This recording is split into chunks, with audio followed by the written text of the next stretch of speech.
तो hello to everyone.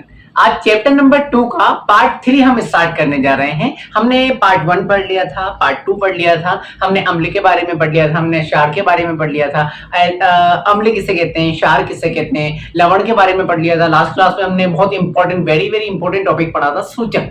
Indicator किसे कहते हैं, ठीक है। इंडिकेटर यानी 3 टाइप के होते हैं, प्राकृतिक इंडिकेटर, कृत्रिम इंडिकेटर, और एक और लास्ट पढ़ा था हमने गंधीय सूचक, ठीक है। आई होप आपने अच्छे तरीके से रिवाइज कर लिया होगा, ठीक है। आज का टॉपिक थोड़ा सा कठिन होने वाला है, ठीक है, टफ होने वाला है, लेकिन आपके लिए बहुत बेहतरीन टॉपिक लेके आ रहे हैं पार्ट 3 के अंदर। तो नया टॉपिक डालेंगे, अम्ल व क्षारों के रासायनिक गुण।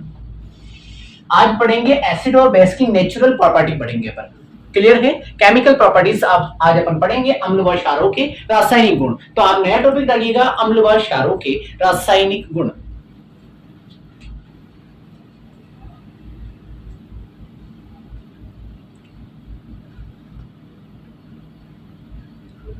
ठीक है। अब इसके अंदर फर्स्ट नंबर टॉपिक डालेगा, धातु के साथ अभिक्रिया। धातु के साथ अभिक्रिया, जल्दी डाल लें।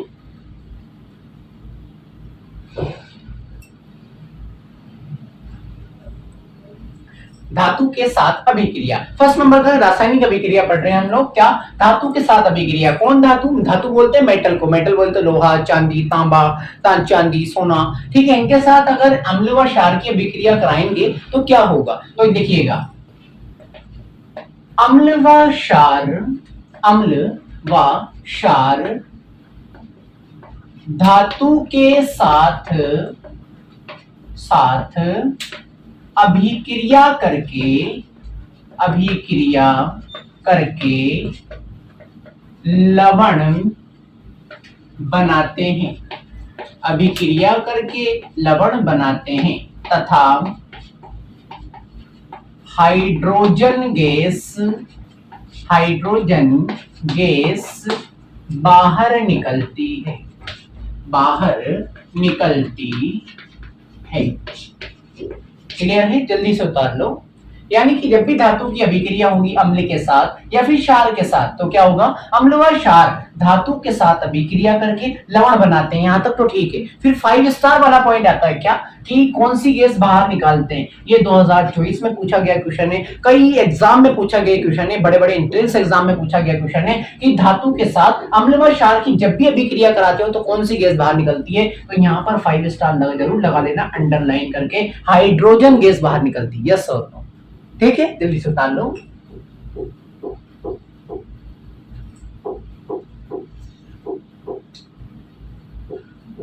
आई होप आपने उतार लिया होगा, पॉज करके उतार लेना वीडियो को। अब एग्जांपल है, अब सामने देखेंगे, ठीक है। अब मान लो कि मैं एक अम्ल ले लेता हूं, अभी तो उदाहरण में अम्ल, ठीक है। अम्ल की अभिक्रिया में करा रहा हूं धातु के साथ, तो क्या होगा? अम्ल की अभिक्रिया धातु के साथ कराऊंगा तो लवण बनेगा। लवण तो 100% है कि बनेगा, लेकिन लवण के साथ कौन सी गैस बाहर निकलेगी? Hydrogen gas. क्लियर है? तो हाइड्रोजन गैस बाहर निकलेगी, इसलिए मैं ये वाला साइन बना देता हूं। इस साइन का मतलब है कि हाइड्रोजन गैस बाहर निकली। अब गैस न्यू थोड़ी ना आपको दिखेगी, ठीक है। गैस निकलती है तो क्या हवा में उड़ जाती है, इसी वजह से हाइड्रोजन गैस के पास में ये वाला साइन बना दिया। कहां उड़ गई गैस? हवा में उड़ गई। क्लियर है? इसी तरीके से मैं लिख देता हूं क्षार, यानी बेस की भी जब भी आप धातु के साथ अभिक्रिया कराएंगे धातु के साथ, तो बनेगा तो लवण, 100% लवण बनेगा, लेकिन कौन सी गैस बाहर निकलेगी? Hydrogen gas. क्लियर है? जल्दी उतार दीजिए।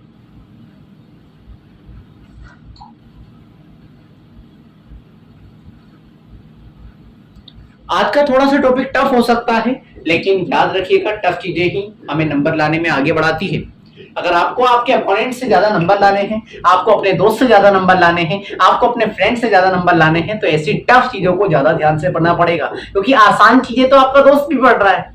क्लियर है ना? तो आप टफ चीजें पढ़ेंगे तो आसान चीजें तो ऑलरेडी आपको याद है, टफ चीजें आपके नंबर लाने में और आपको परसेंटेज बढ़ाने में हेल्प करेगी। क्लियर? जल्दी से उतार लो, फिर एग्जाम्पल में लिखता हूं, ठीक है। आपने उतार लिया होगा, पॉज करके उतार लिया करो वीडियो को, या फिर स्क्रीनशॉट ले लिया करो, ठीक है। एग्जाम्पल में लिखाता हूं आपको, ठीक है। अब एग्जाम्पल देखना, एक अम्ल लिख देता हूं, अम्ल एसिड HCl, हाइड्रोक्लोरिक एसिड, ठीक है, इसकी अभिक्रिया मैं करा दूं, एक धातु लेता हूं, धातु बोले तो Zn ले लिया मैंने, जिंक। धातु अभिक्रिया कैसे करेंगे, लवण बनेगा, तो लवण यहाँ बनता है ZnCl2, ठीक है, और कौन सी गैस बाहर निकलेगी, हाइड्रोजन गैस बाहर निकल गई, ये बाहर निकलने का साइन। तो क्या ये अभिक्रिया संतुलित है? कैसे संतुलित करना, पहले चैप्टर में हमने सीखा था। इधर Zn कितना, 1, इधर कितना है, 1, संतुलित है। इधर हाइड्रोजन कितना, 1, इधर हाइड्रोजन कितना, 2, तो इधर 1 है, इधर 2 है, तो इसको 2 बनाना है, तो क्या करूं, आगे 2 लगा दिया जाए। इधर क्लोरीन कितना हो गया, 2, इधर भी क्लोरीन 2, क्लियर है। तो ये तो बन गया क्या, लवण, और ये बन गई हाइड्रोजन गैस, क्लियर। जल्दी से उतार लीजिए।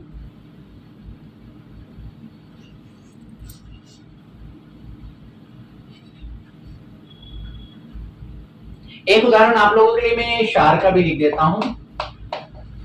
एक क्षार, नॉर्मल सा क्षार ले लिया मैंने, NaOH, सोडियम हाइड्रोक्साइड, हमने बहुत पहले भी पढ़ा है, ठीक है। तो ये बनाता है Na2ZnO2, और साथ में कौन सी गैस बाहर निकल जाएगी, हाइड्रोजन गैस आपकी बाहर निकल जाएगी, और ये संतुलित ये हो गया।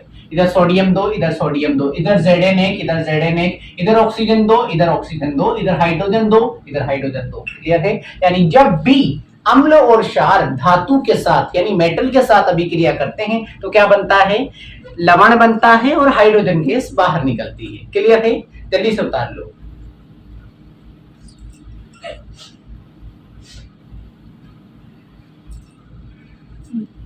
जल्दी उतार लो। यानी पहले हमने रासायनिक अभिक्रिया के अंदर क्या पढ़ा, जब भी धातु की अभिक्रिया अम्ल के साथ, जब भी धातु की अभिक्रिया क्षार के साथ कराई जाती है तो बनता है, कौन सी गैस बाहर निकलती है, हाइड्रोजन गैस बाहर निकलती है, क्लियर है। उतार लो।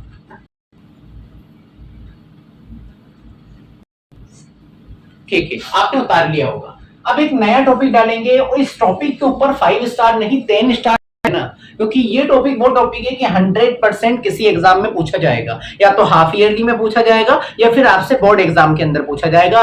10 स्टार के साथ टॉपिक डालेंगे, pop test. Pop test 10 star डाल लेना इसके ऊपर। 10 स्टार के साथ टॉपिक डालना, पॉप टेस्ट।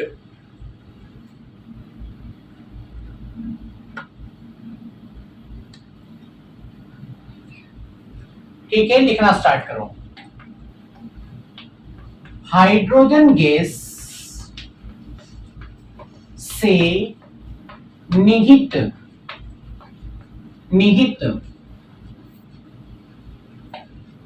परख नली बोलते हैं टेस्ट ट्यूब को, परख नली के पास, हाइड्रोजन गैस से निहित परख नली के पास जब जलती हुई मोमबत्ती, जब जलती हुई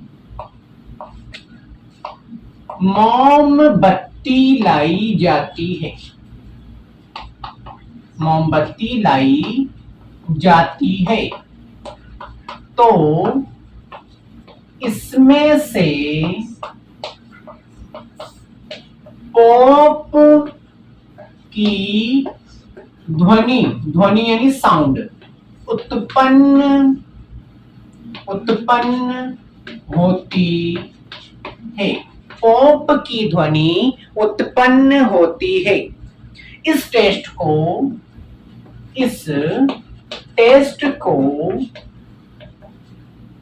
हाइड्रोजन गैस की उपस्थिति ज्ञात करने के लिए किया जाता है।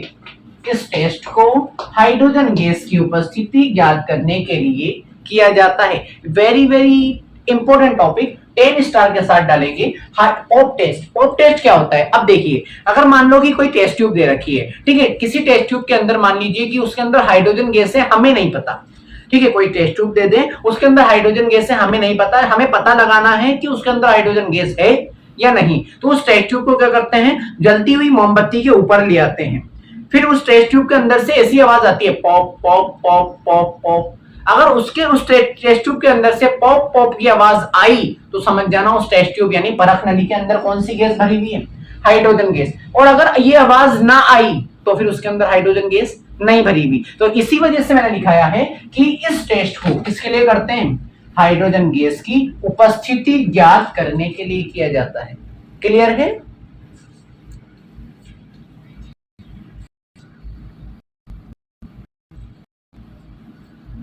जल्दी से उतार लो, थोड़ा सा कैमरा नीचे हो गया था।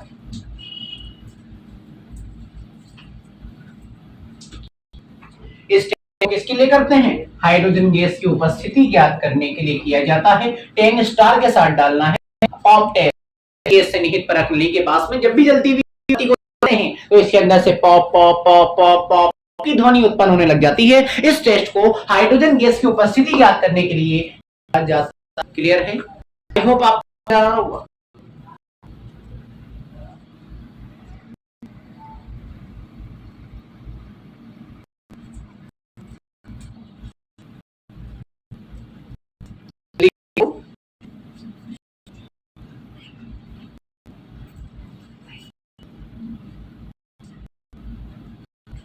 ठीक है, आज टॉपिक पढ़े अभी तक रासायनिक अभिक्रिया की, हाँ एसिड से अभिक्रिया धातु की अम्लों से कराई। और टेस्ट कौन सा पढ़ा, टेस्ट। क्लियर है?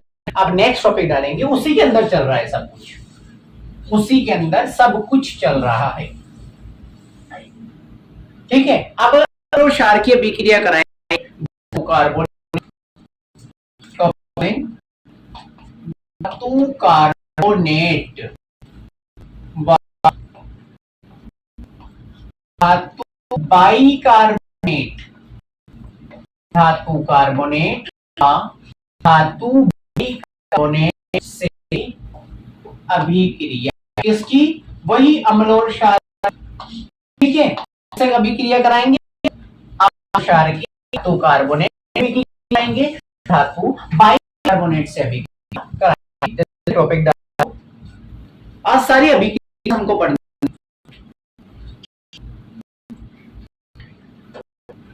सारी की सारी अभिक्रिया को पढ़नी। ठीक है, अब लिखना स्टार्ट करें। जब अम्ल व क्षार, जब अम्ल व क्षार की अभिक्रिया अभिक्रिया धातु कार्बोनेट धातु कार्बोनेट धातु कार्बोनेट था बाइकार्बोनेट, बाइकार्बोनेट यहां से अभी क्षार हटा लेना। ठीक है, हम अभी केवल पहले पढ़ते हैं अम्ल की, फिर बात देखेंगे क्षार। तो अम्ल की क्रिया धातु कार्बोनेट तथा धातु बाइकार्बोनेट से कराई जाती है, से कराई जाती है।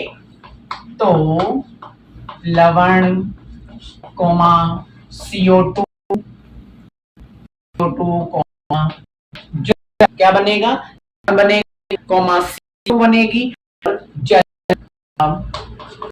निर्माण, जल का निर्माण होता है। क्लियर है? कि हमने धातु कार्बोनेट से क्रिया कराई, देखिए अभी भी कराऊंगा आपने। अम्ल की क्रिया धातु कार्बोनेट धातु बाइकार्बोनेट से कराई जाती है। क्या क्या बनता है, बनेगा CO बनेगा, जल यानी पानी बनेगा, पानी का निर्माण होता है। क्लियर? जल्दी से लो।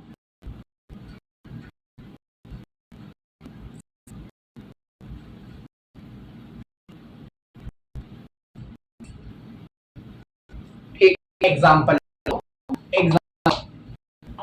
धातु की अभिक्रिया किससे, कार्बोनेट से। पहले करा तो क्या क्या बना, लवण बने, लवण प्लस CO2 और में पानी के लिए वाटर का फॉर्मूला होता है H2O। तो आपको वाटर का फॉर्मूला क्लियर है, होता है।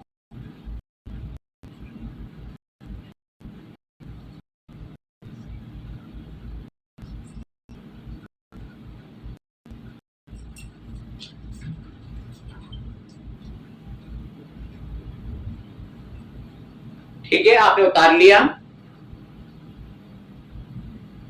ठीक है, नेक्स्ट लाइन। अभी भी अभिक्रिया, अभी देखो धातु कार्बोनेट और धातु बाइकार्बोनेट की किससे करी अपन ने? अम्ल से। अब करेंगे किससे? क्षार से। किससे करेंगे? क्षार से अभिक्रिया। तो लिखना, जब क्षार की अभिक्रिया अभिक्रिया धातु कार्बोनेट व धातु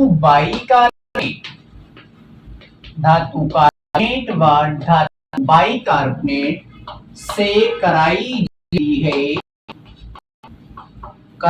जाती है तो यहाँ कोई अभिक्रिया नहीं होती है।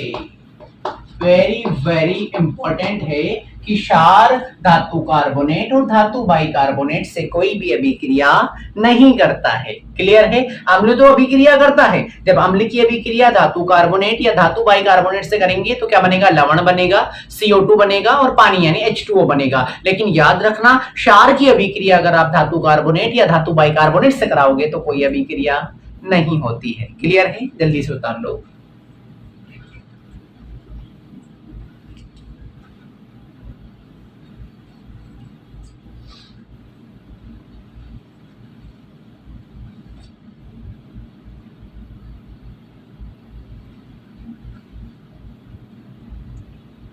ठीक है, आई होप आपने उतार लिया होगा।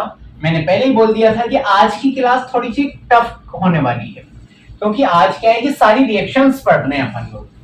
ठीक है, अब डालेंगे नया टॉपिक, इसमें भी 5 स्टार तो लगा ही लेना। चूने के पानी का टेस्ट। चूने के पानी का टेस्ट। चूने के पानी का टेस्ट। अब याद रखना, ये उस टेस्ट की बात नहीं हो रही है, स्वाद वाले की।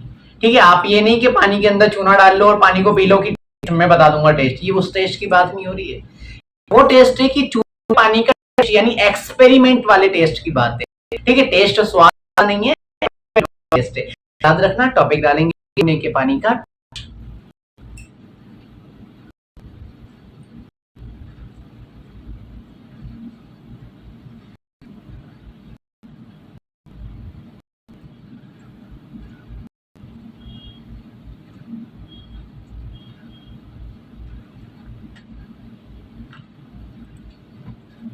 पानी पी लेने दो।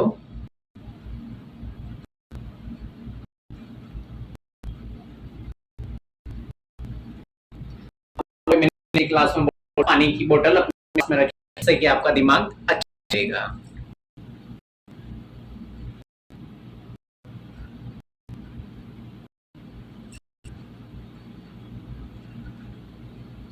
ठीक है, लिखना है। उत्पादित कार्बन डाइऑक्साइड को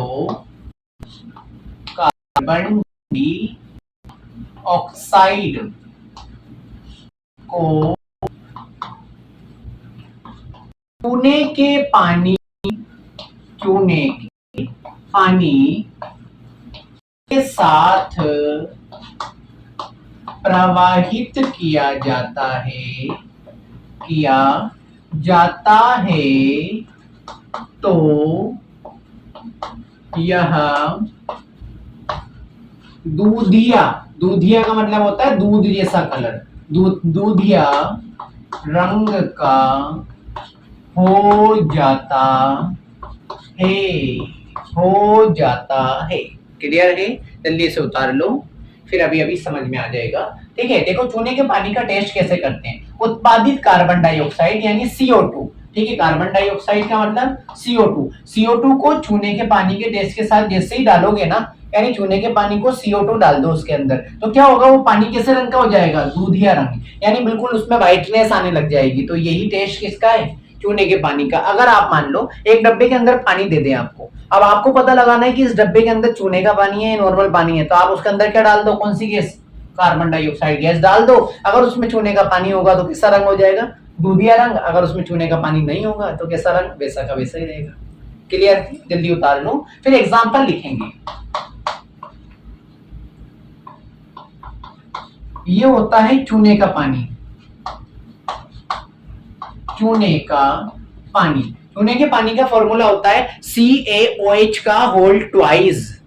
ठीक है, फिर इसके अंदर कौन सी गैस डालेंगे हम लोग, CO2 गैस, गैस जी, ये होता है पानी। ठीक है, जैसे ही आप CO2 गैस डालेंगे तो ये जो बन के आएगा, ये आ जाएगा CaCO3 प्लस में H2O। तो ये CaCO3 जो बना है, यही कैसे रंग का होता है, सफेद रंग का, दूध जैसे रंग का, सफेद अवक्षेप बोलते हैं। अवक्षेप बोलते हैं कि सफेद पेंदे में नीचे जाके बैठ जाता है, इसे ही बोलते हैं सफेद अवक्षेप। इसी की वजह से वो चूने का पानी कैसे रंग का हो जाता है, दूधिया रंग का हो जाता है, हल्का दूध जैसा हो जाता है।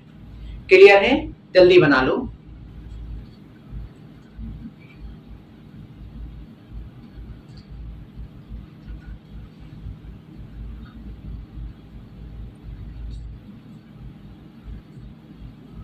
क्लियर है, ठीक है, आज थोड़ा सा रिवाइज करते हैं। हाँ, आती है, अपन ने क्या पढ़ा, अम्ल और क्षार की धातु से अभिक्रिया। जब भी अम्ल और क्षार की धातु से अभिक्रिया कराई जाती है तो लवण बनता है, और कौन सी गैस बाहर निकलती है, हाइड्रोजन गैस बाहर निकलती है। ये हो गया था, एग्जाम्पल लिख लिए थे। उसके बाद हमने पढ़ा अम्ल और क्षार की धातु कार्बोनेट और धातु बाइकार्बोनेट से अभिक्रिया। तो जब भी अम्ल की अभिक्रिया तो आप धातु कार्बोनेट या धातु बाइकार्बोनेट से कराओगे तो क्या बनेगा, लवण बनेगा, और CO2 और पानी यानी H2O बनेगा। लेकिन याद रखना, धातु बाइकार्बोनेट की अभिक्रिया अम्ल और क्षार से कोई अभिक्रिया नहीं होती है। उसके बाद हमने पढ़ा चूने के पानी का टेस्ट। हमें किसी पानी को दिया हुआ है, हमें पता लगाना है कि उसके अंदर चूने का पानी है या नहीं है, तो क्या करो, उसके अंदर CO2 गैस डाल दो। अगर उसमें चूने का पानी होगा तो कैसा रंग हो जाएगा, दूधिया रंग, अगर नहीं होगा तो सेम पानी रहेगा। चूने का पानी का फॉर्मूला CaOH का होल ट्वाइस, चूने का पानी का फॉर्मूला, उसमें CO2 गैस डाली तो क्या क्या बन गया, CaCO3, इसका नाम है कैल्शियम कार्बोनेट, और ये कैसे रंग का होता है, सफेद रंग का। इसी वजह से वो पानी कैसा दिखता है आपको,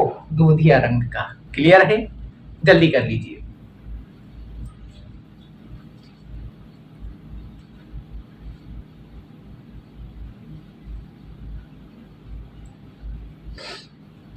ठीक है, आई होप आपने उतार लिया होगा।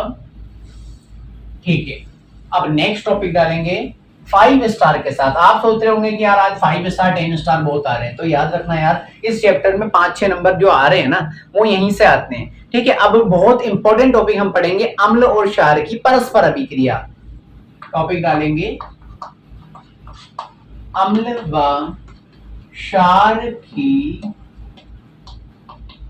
परस्पर अभिक्रिया। परस्पर का मतलब होता है आपस में। तो जब से तो हम अलग अलग करा रहे थे, लेकिन अब हम अभिक्रिया करा देंगे, अम्ल और क्षार दोनों की अभिक्रिया करा देंगे। क्लियर है, ठीक है, टॉपिक डालें अम्ल व क्षार की परस्पर अभिक्रिया।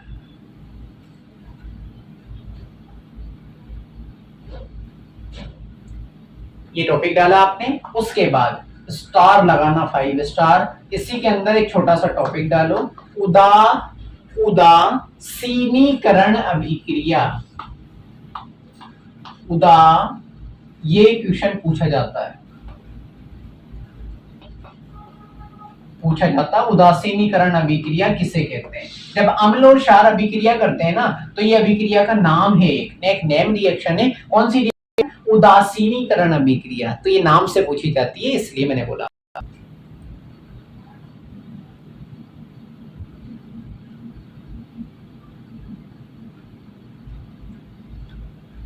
लिखना स्टार्ट करो। जब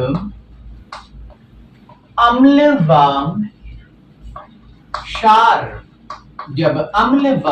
क्षार की परस्पर अभिक्रिया, परस्पर का मतलब आपस में, अभिक्रिया कराई जाती है, तो लवण तथा जल का निर्माण होता है। इस अभिक्रिया को उदासीनीकरण अभिक्रिया कहते हैं। उदासीनीकरण अभिक्रिया अभिक्रिया अभिक्रिया कहते हैं। उदासीनीकरण अभिक्रिया कहते हैं। 5 स्टार के साथ उदासीनीकरण, इस साल भी क्वेश्चन आया है। उदासीनीकरण अभिक्रिया किसे कहते हैं, उदाहरण लिखिए। तो 2 नंबर में क्वेश्चन आया है, फ्री के नंबर है 2।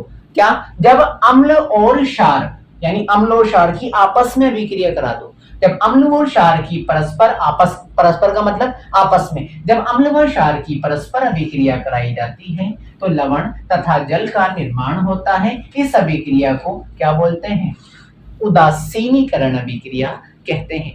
क्लियर है, जल्दी से उतार लो।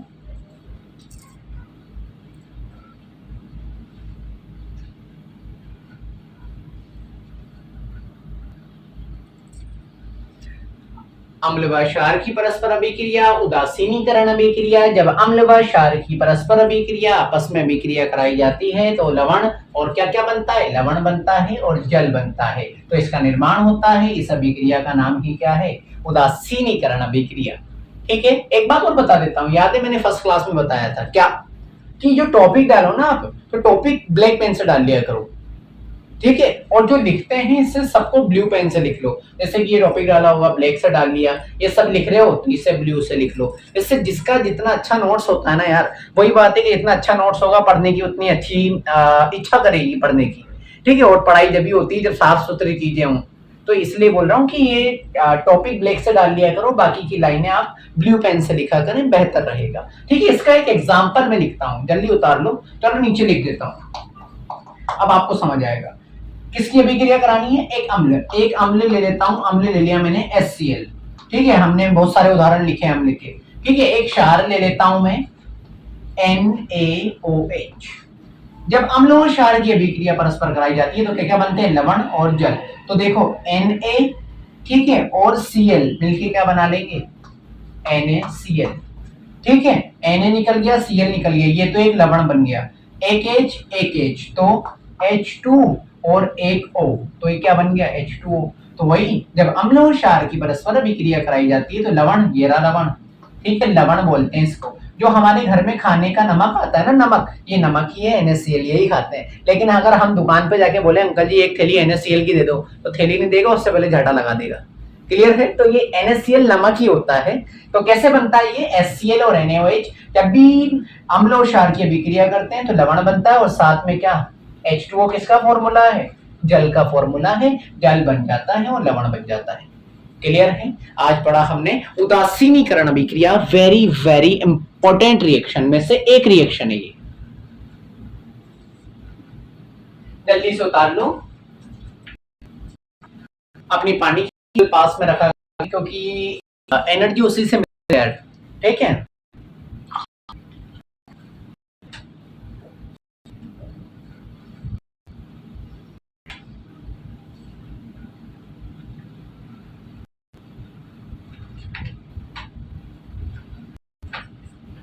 ठीक है, आज हमने पढ़ा क्या, रासायनिक गुण। तो हमने पढ़ा धातु की अभिक्रिया, पहले अम्ल से कराई, क्षार से कराई, उसके बाद हमने धातु बाइकार्बोनेट की अभिक्रिया कराई, अम्ल और क्षार से, धातु कार्बोनेट की अभिक्रिया कराई। तो आज की क्लास थोड़ी कठिन हो सकती है, लेकिन रिजल्ट याद रखना, क्या क्या हुआ, क्या बना उत्पाद में। फिर हमने उदासीनीकरण अभिक्रिया, ठीक है, अभी उदासीनीकरण अभिक्रिया खत्म नहीं हुई है। ठीक है, लेकिन हमारे पास अभी टाइम खत्म हो चुका है, क्योंकि आप जानते हैं कि हम 30 मिनट की वीडियो बनाते हैं, इससे ज्यादा नहीं। तो आई होप आपको ये वीडियो समझ में आई होगी, और मुझे लगता है कि अब ज्यादा नहीं बचा है, 3 से 4 क्लास में ये चैप्टर भी अपना फिनिश हो जाएगा। 2 चैप्टर अपन ऑलरेडी खत्म कर लेंगे। क्लियर है, तो मिलते हैं नेक्स्ट क्लास के अंदर। जब तक कि अपना रिवीजन बरकरार बनाए रखें, अपने फ्रेंड्स को ये वीडियो शेयर कर दें और सब्सक्राइब कर लीजिएगा जरूर। ठीक है, मिलते हैं नेक्स्ट क्लास में। Okay, thank you.